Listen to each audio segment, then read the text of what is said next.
me dicen que tuvieron que dejar que todo se prendiera, ¿no?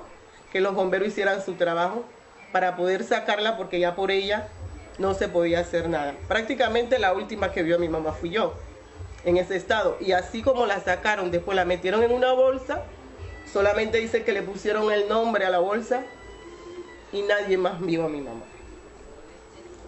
Nadie más.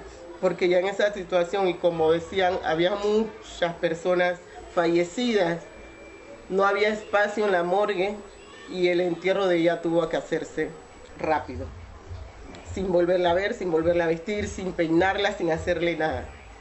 Enterramos fue una bolsa. Para nosotros ha sido todavía un tema de tabú, porque es difícil su búsqueda. Yo recuerdo que mis otros hermanos, que son gemelos, siendo menores de edad, iban al jardín de paz y otras exhumaciones, pero al regresar a casa, en hora de dormir, entonces venían las pesadillas, se me temblaban las camas, porque yo me imagino que vieron tantos cuerpos. Yo aún recuerdo ese olor de pasión, de sangre, de tantas cosas.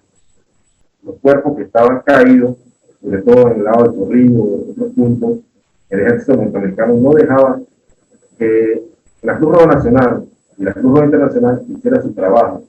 Como ha mencionado aquí el licenciado, de que las 72 horas son cruciales para reconocer los cuerpos. Pero que resulta que las carpetas pasan por encima de los cuerpos estaban calcinados, otros fueron recogidos para cosas comunes, inclusive los calcinaron, y tengo entendido, el ejemplo de la señora que fue un bombazo, por decirlo así, ya los cuerpos desaparecen o no son reconocibles, por decirlo así, y tanto así metió en una bolsa hacia dónde lo llevaron. ¿No? Siempre nosotros nos hacemos las preguntas hacia dónde se llevaron.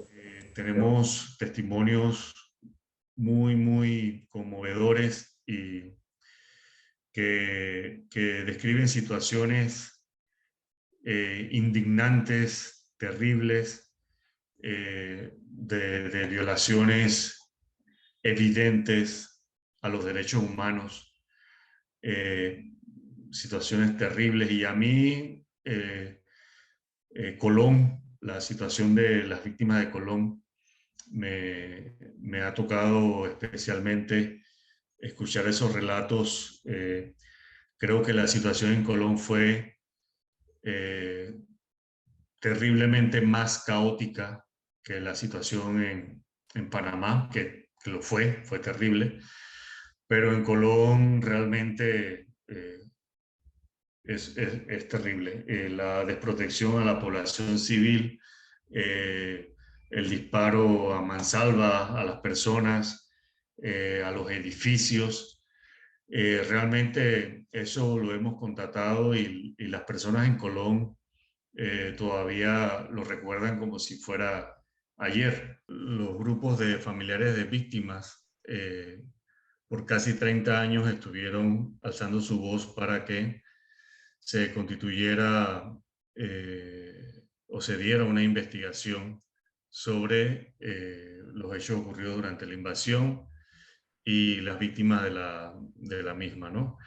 Eh, Creo que esa era una aspiración totalmente válida y lógica y normal en cualquier país que hubiera pasado por esto. Sin embargo, nosotros aquí en Panamá, pues decidimos esperar tanto tiempo para hacerlo. Ese día ocurrieron gravísimas violaciones al derecho internacional, de los derechos humanos y el humanitario. Por ejemplo, la desprotección de los civiles es un hecho que se repite a través de cada uno de los casos que nosotros tenemos en estudio, ¿no? Entonces eso es una constante y al final va a quedar claramente señalado en el informe de la comisión. Entonces yo creo que esta comisión, una de las principales conclusiones a las que va a llegar es a que fueron gravísimos los hechos ocurridos aquí y la violación al derecho internacional. Y se va a señalar cada uno de esos hechos de manera individual para cada víctima, pero también de manera general.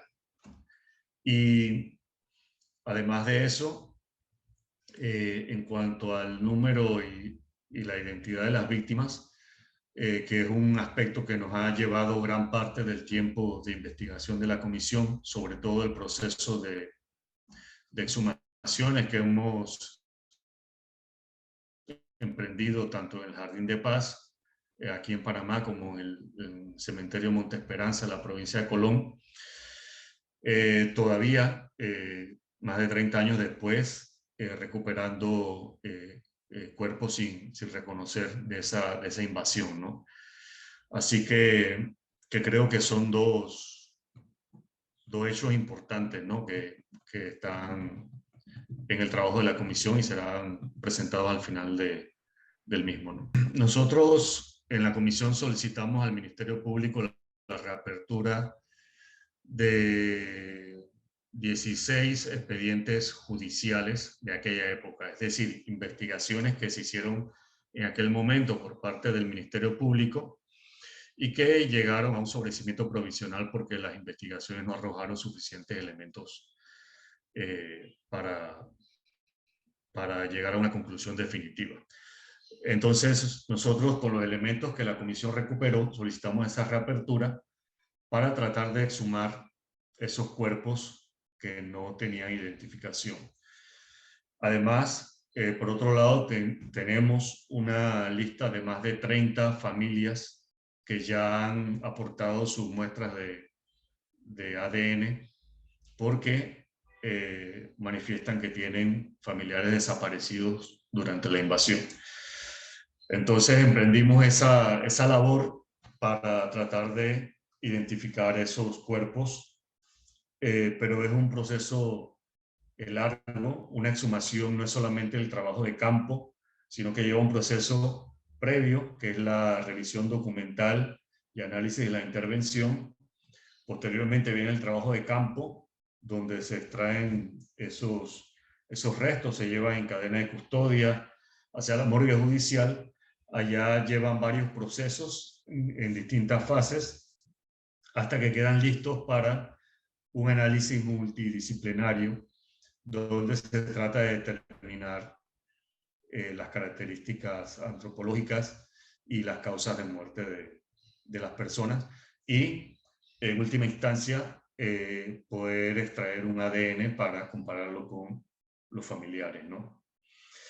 Entonces, eso se ha hecho para ambas exhumaciones, la de Jardín de Paz y Monte Esperanza, y debo decir que del Jardín de Paz recuperamos 34 cuerpos y de Monte Esperanza recuperamos 8 bolsas que están en proceso, y digo bolsas porque todavía el contenido no ha sido analizado y no sabemos si corresponden a cuerpos o a otros tipos de elementos que usualmente se depositaban también en las fosas en aquel entonces. Nosotros, como ya le digo, manejamos unas denuncias de personas desaparecidas en torno a los 30 casos y estamos en búsqueda de identificar entre algunos de los cuerpos que hemos recuperado. En cuanto a las listas de víctimas, nosotros hemos partido de una lista de víctimas publicadas en el año 92 por todos los periódicos nacionales. Aquí tengo, por ejemplo, esta publicación de La Estrella de Panamá. Esto es del lunes 26 de octubre.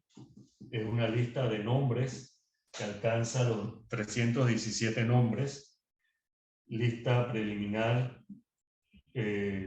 con la información presentada por la Coordinadora Popular de los Derechos Humanos de Panamá, COPODEUPA, y el Centro de Investigación de los Derechos Humanos y Socorro Jurídico de Panamá. Entonces, en el año 72, esas organizaciones tenían registrada esa cantidad de nombres. ¿Qué hemos hecho nosotros? Aparte de esta lista, hemos ubicado todas las listas de nombres posibles. Es decir, la lista de el Instituto de Medicina Legal y Ciencias Forenses de aquella época, que daba cuenta de los nombres de las personas fallecidas y desaparecidas, en algunos casos también personas heridas. La lista de la bibliografía que existe, hemos hecho un análisis documental y hemos extraído los nombres que aparecen en todas las publicaciones sobre invasión, y también lo hemos agregado a la lista. Además, hemos agregado los nombres de los casos de las personas que se han presentado a la comisión para denunciar la muerte o desaparición de un familiar. Es decir, que de las listas existentes hemos hecho una compilación y hemos agregado los nombres que la comisión ha podido tener acceso. No es suficiente poner los nombres, hay que hacer una investigación sobre cada uno de esos nombres, porque sabemos, y desde ya lo puedo decir, que algunas listas contienen nombres de personas que finalmente resultaron estar vivas. Y eso no se debe a ninguna mala fe, sino que al momento de la confusión que se vivía en el país en ese entonces, la persona pudo haber desaparecido por un periodo de tiempo y haberse dado por muerta cuando realmente no lo estaba. Cuando fue creada, fue dotada con los recursos necesarios para su funcionamiento inicial. Luego, en el año 2019, en diciembre específicamente, nos reunimos con el órgano ejecutivo y les avisamos del proceso en el que íbamos a entrar, que era la exhumación, que empezaba el 20 de enero del 2020. Y debo decir que el órgano ejecutivo, a través del presidente y la Cancillería también, pues se pusieron a disposición y manifestaron que el recurso que necesitara la comisión iba a ser destinado, ¿no? Sin embargo, sabemos que en el 2020 inició la pandemia.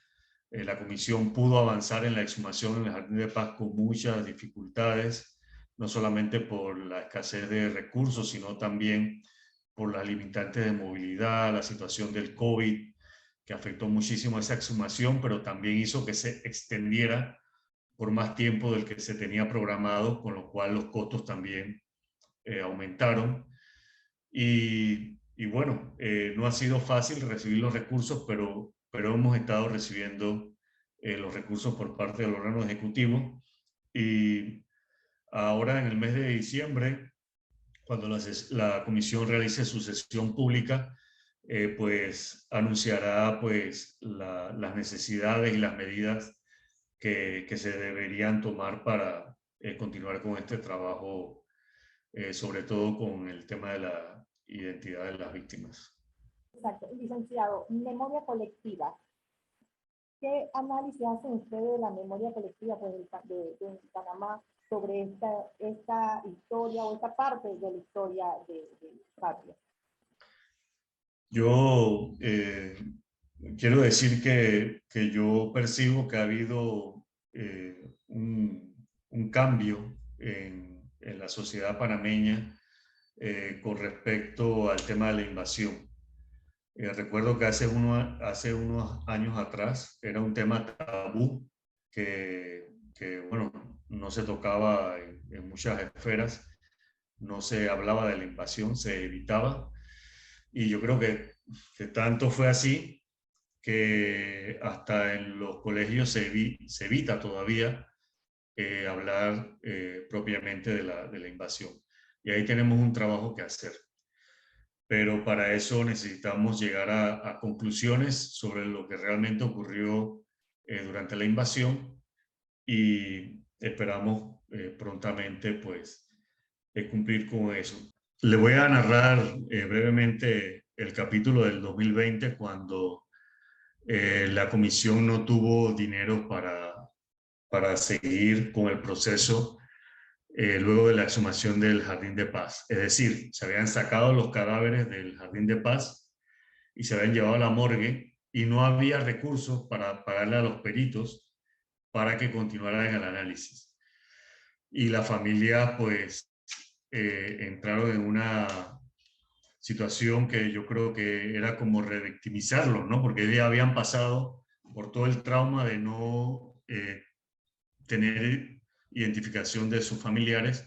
Cuando renació la esperanza de que eso iba a ocurrir, que se les anuncie que bueno, que esto podría no ser así, y estas familias fueron a la Defensoría del Pueblo a protestar, fueron a la Cancillería a protestar, y yo creo que fue la presión de esas familias la que finalmente pues movió la burocracia estatal hacia esta necesidad de dotar de los recursos para que esa labor continuara, ¿no?